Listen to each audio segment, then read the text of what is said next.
मी Belgaum DCC bank निवडणुकीत रामदुर्ग सहकारी पत्तीन मतदारसंघातून संचालक पदासाठी निवडणूक लढवत आहे, असे भाजप नेते मल्लण्णा यादवाड यांनी सांगितले। बेळगाव येथील गांधी भवनमध्ये पत्रकारांशी संवाद साधताना त्यांनी सांगितले की डीसीसी बँकेमध्ये सध्या 3 गट आहेत असे म्हटले जाते, पण मी कोणत्याही गटात नाही, सर्वांसोबत माझे चांगले संबंध आहेत।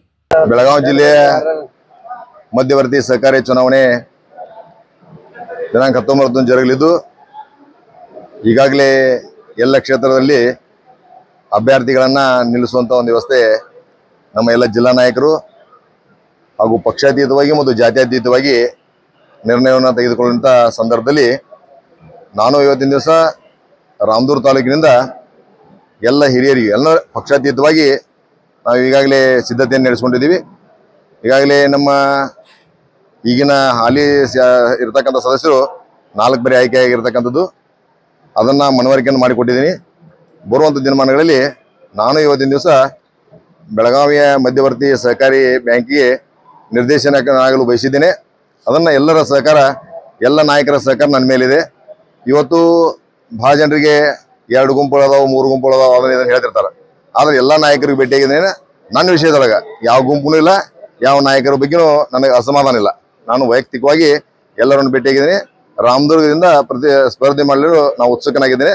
ರಾಮದುರ್ಗದಿಂದ ಗೆದ್ದು ಬರ್ತೇನೆ। ನಾನು ಸಹಕಾರಿ ಕ್ಷೇತ್ರದಲ್ಲಿ ಹೆಚ್ಚಿನ ಕೆಲಸವನ್ನು ಮಾಡಲಿಕ್ಕೆ ನನಗೆ ಅನುಕೂಲ ಆಗ್ತದೆ ಅಂತ ನಾನು ಬಯಸಿದ್ದೇನೆ। ಅಲ್ಲಿರುವಂತ ಸ್ಥಳೀಯರು ಕೂಡ ಸ್ಥಳೀಯ ಶಾಸಕರು ಕೂಡ ಈಗ ಸ್ಪರ್ಧೆ ಮಾಡಕ್ಕೆ ಓಡಾಡ್ತಾ ಇದ್ದಾರೆ। ಇನ್ನೊಂದು ಕಡೆ ನಿಮ್ಮಲ್ಲೇ ಇನ್ನೊಬ್ರು ಇದ್ದಾರೆ, ಈಗ ಆಲ್ರೆಡಿ ಇದ್ದವರು ಇದ್ದಾರೆ, ಅವ್ರನ್ನ ಹೆಂಗ್ ಮನವೊಲಿಸ್ತೀರಿ? ಸರ್, ಸ್ಥಳೀಯ ಕ್ಷೇತ್ರ ಶಾಸಕರು ಸ್ಪರ್ಧೆ ಮಾಡ್ತಾರೋ ಬಿಡ್ತಾರೋ ನನಗೆ ಗೊತ್ತಿಲ್ಲ, ಆದ್ರೆ ವೈಯಕ್ತಿಕವಾಗಿ ನಾವು 4 ಬಾರಿ ಒಬ್ಬರನ್ನ ನಾವು ಗೆಲ್ಲಿಸಿದೀವಿ। ಈಗಾಗಲೇ ಅವ್ರ ಜೊತೆಗೆ ನಾವು ಓಡಾಡಿದೀವಿ, ಈಗ ಅವರು ನಮ್ಮ ಜೊತೆಗಿದ್ದಾರೆ। ಸ್ಥಳೀಯ ಕ್ಷೇತ್ರದ ಶಾಸಕರು ಅವರು ಸೊಸೈಟಿ ನಡೆಸಿದವ್ರು ನನಗೆ ಗೊತ್ತಿಲ್ಲ, ಆದ್ರೆ ಅವರು ಸ್ಪರ್ಧೆಯನ್ನು ಬಯಸಿದ್ದಾರೆ। ಅವ್ರು ಬಯಸಿದ್ರು ಸಹಿತ ನಮ್ಮ ಜಿಲ್ಲಾ ನಾಯಕರು ಮತ್ತು ಇವತ್ತಿನ ದಿವಸ ರಾಜ್ಯ ನಾಯಕರು ನನ್ನ ಮೇಲೆ ಆಶೀರ್ವಾದ ಇದೆ, ನಾನು ಗೆದ್ದೇ ಬರ್ತೇನೆ ಅನ್ನುವಂತ ವಿಶ್ವಾಸನೂ ಇದೆ।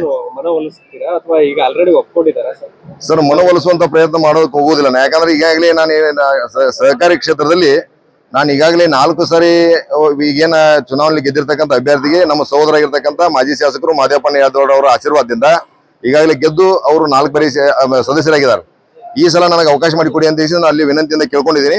ಅದಕ್ಕೆ ಕಾಲ ಒದಗಿ ಬರ್ತದೆ ಮತ್ತು ಈಗಾಗಲೇ ಎಲ್ಲ ಸದಸ್ಯರು ಸಹಿತ ಇವತ್ತಿನ ದಿವಸ ಬೆಳಗಾವಿ ಜಿಲ್ಲೆಯ ಎಲ್ಲ ನಾಯಕರು, ಇವತ್ತು ಪ್ರಭಾಕರ್ ಕೋರೆ ಅವರು ಇರ್ಬೋದು, ಸತೀಶ್ ಜಾರಕಿಹೊಳಿ ಇರ್ಬೋದು, ಇವತ್ತು ಇವರು ಲಕ್ಷ್ಮಣ ಸವದಿ ಅವರು ಇರ್ಬೋದು, ಬಾಲಚಂದ್ರನ್ ಜಾರಕಿಹೊಳಿ ಇರ್ಬೋದು, ಅವರೆಲ್ಲರ ಆಶೀರ್ವಾದ ನನ್ನ ಮೇಲೆ ಇರೋದ್ರಿಂದ ನಾನು ಖಂಡಿತವಾಗಿ ಮಾಡ್ತೇನೆ। ಒಪ್ಪದಿದ್ದಲ್ಲ, ನಾನು ಒಪ್ಪಿಸುವಂತ ಪ್ರಯತ್ನ ಮಾಡ್ತೇನೆ, ನಾನು ಚುನಾವಣೆಯಲ್ಲಿ ನಿಲ್ಲದೇ ನಿಲ್ತೀನಿ।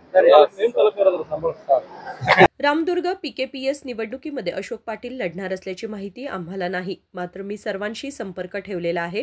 शेतकऱ्यांना मदत व्हावी या उद्देशानेच मी ही निवडणूक लढवत आहे, असेही त्यांनी नमूद केले।